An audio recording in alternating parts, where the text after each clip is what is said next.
higher television ratings, higher attendance figures. Ladies and gentlemen, that doesn't come courtesy of a league. It comes courtesy of the players that play in the league. And in her case, she was the most popular, which means she could have helped your bottom line, which means you should have seen that from day one and maximized it. But you didn't do it. Hold up, because this is where everything explodes. Stephen A. Smith has never been the type to sugarcoat anything, but this time he didn't just share an opinion. He lit a full-blown firestorm. His sharp, unapologetic critique of the WNBA's treatment of Caitlin Clark wasn't just another bold headline-grabbing take. It was a loud, undeniable wake-up call. At its core, it exposed something deeper: the league's ongoing struggle to truly recognize, embrace, and maximize the impact of its most electrifying new star. Didn't want to, rather. You were a bit hesitant and reluctant and resistant to it. So much so you didn't push for her to be on Team USA. So much so, you had people like Cheryl Swoops who didn't even want to mention her name. Now imagine this for a second. A player so dynamic, so magnetic, that she's filling arenas to the brim and driving record-breaking television ratings wherever she goes.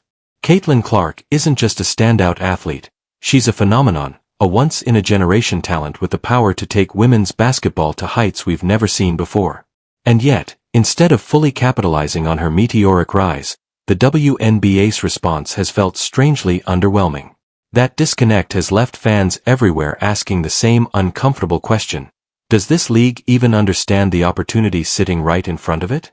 Then are you willing to admit how stupid it was for y'all not to go all in speaking your piece to elevate Caitlin Clark? So therefore even more attention could have come and y'all could have reaped the benefits? Now you're going to do it anyway, and I get that, but you see my point? But Stephen A. Smith didn't stop at highlighting missed chances. He went further and raised the stakes. According to him, the WNBA is standing at a crossroads that could define its entire future. If the league fails to properly handle Clark's growing fame, it risks squandering the biggest opportunity it has ever had to expand its audience. And that leads to an even bigger question. What happens if they keep minimizing her impact? How do you justify overlooking the most marketable star the league has seen in decades? Everybody talk about other WNBA players not being appreciated. Nobody insulted them. Nobody dismissed their contribution. We were simply saying, despite the contributions for years and years and years, a lot of people didn't care. Fair or not, until Caitlin Clark came along. Because when Stephen A. Smith speaks, it's never just background noise. It's a moment that shakes the entire conversation. This time, his frustration boiled over into a scathing critique of the WNBA, especially its leadership under Commissioner Kathy Engelbert and even some veteran players. He laid it all out plainly. The league has failed to fully embrace the arrival of Caitlin Clark, a player whose performances have not only shattered expectations but completely electrified the basketball world. But if you went the opposite direction, it could have helped that much and facilitated you being in an even stronger position to get yours. But you didn't do it. You didn't do it. Wow. Take a closer look at how Clark's historic milestones have been treated, or more accurately, overlooked. She's racked up recognition across the board: Forbes 30 Under 30, Sports Business Journal Sportsperson of the Year, AP Female Athlete of the Year, Time Athlete of the Year, and she's gone out of her way to elevate women's sports through major appearances and speaking engagements. And yet, how did the WNBA respond? Silence. Instead of using these moments to spotlight the game's rising popularity, the league barely acknowledged them, missing a massive opportunity to amplify her influence. Even her Rookie of the Year moment felt underwhelming. While others received grand celebrations, Clark got a simple phone call. No spectacle, no headline moment. Just another missed chance. Fans noticed, and they didn't stay quiet.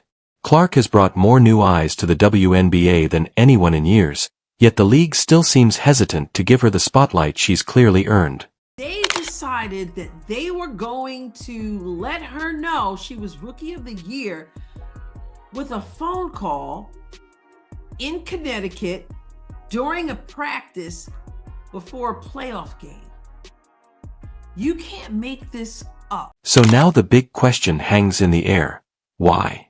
Why does the WNBA seem so reluctant when it comes to promoting the very player who could lead them into a new era? And more importantly, how long can they afford to keep making these same mistakes before the consequences catch up with them? Stephen A. Smith didn't just create another headline, he voiced what many fans and analysts have been thinking for months. This isn't just about Caitlin Clark. It's about a bigger issue, the league's inability to aggressively promote its biggest stars and fully capitalize on the momentum she's created. In today's sports world, driven by superstar appeal, Clark is the WNBA's biggest draw. She's breaking attendance records, pulling massive TV audiences, and introducing an entirely new generation to the game. Yet instead of amplifying that success, the league almost seems hesitant, almost cautious, to fully acknowledge just how impactful she really is. I said Caitlin Clark, rising tide lifts all boats. As much as her presence was maximized by the WNBA, you players could have done more to assist. And that's exactly why Stephen A. Smith's passionate critique hit so hard. The stakes couldn't be higher. The WNBA is at a defining moment, and fans aren't just watching quietly anymore, they're demanding more. They want a clear vision for growth, consistent messaging that celebrates the league's biggest stars, and leadership that truly understands the magnitude of this moment. Without those elements, even the most game-changing talent can only carry things so far.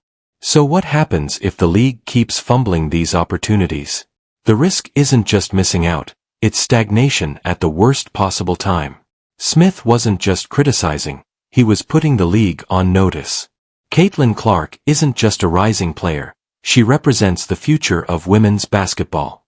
The real question is whether the WNBA is ready to fully embrace that future, or if it's going to keep repeating the same mistakes. I noticed when you're asking about Caitlin a lot, you bring up other rookies as well. No league's ever about one player. That player could get hurt or whatever. So I think it's just to give recognition that in sports, people watch for compelling content and rivalries. And you can't do that alone as one person. And then came a moment that only intensified the frustration. When Commissioner Kathy Engelbert stepped into the spotlight on national television, fans and players were hoping for clarity, a bold, confident vision for where the league is headed. Instead, what they got felt vague and unsatisfying. Her appearances on 60 Minutes and CNBC's Power Lunch made one thing painfully obvious. There's a growing disconnect between leadership and the reality surrounding the league's most influential players. White, one black. And so we have that moment with these two. But the one thing I know about sports, you need rivalry. That's what makes people watch. They want to watch games of consequence between rivals. They don't want everybody being nice to one another. Even when her comments were technically accurate, the tone came across as dismissive, almost as if she was intentionally downplaying Caitlin Clark's significance. Fans immediately reacted, flooding social media with criticism, calling out the league for failing to properly recognize the player driving record viewership, ticket sales, and engagement. And the disconnect only became more obvious during her CNBC appearance. While she focused heavily on rivalries as a way to boost ratings, she avoided addressing the real issues: player safety, officiating consistency, and fair treatment. Instead, viewers got buzzwords and marketing talk, and that didn't sit well. Players and fans alike are asking for real solutions, not polished PR responses. And moments like this only reinforce the perception that the league's leadership isn't fully in tune with what's actually happening on the court. But certainly from a marketing dollars, but corporate partners are stepping up to endorse these players much more so than they were 5 years ago. Because while Kathy Engelbert talks about rivalries boosting ratings, players like Caitlin Clark are dealing with inconsistent officiating, unnecessary physicality, and questionable treatment.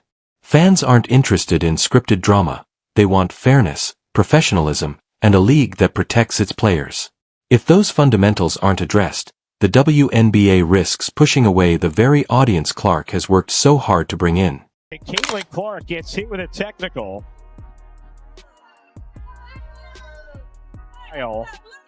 After I got a technical for basically being mad at myself because I missed the three and then I went and hit the backboard, and he told me it was disrespectful to the game of basketball. One of the biggest flashpoints right now is officiating, which has become a major source of frustration for fans and analysts alike.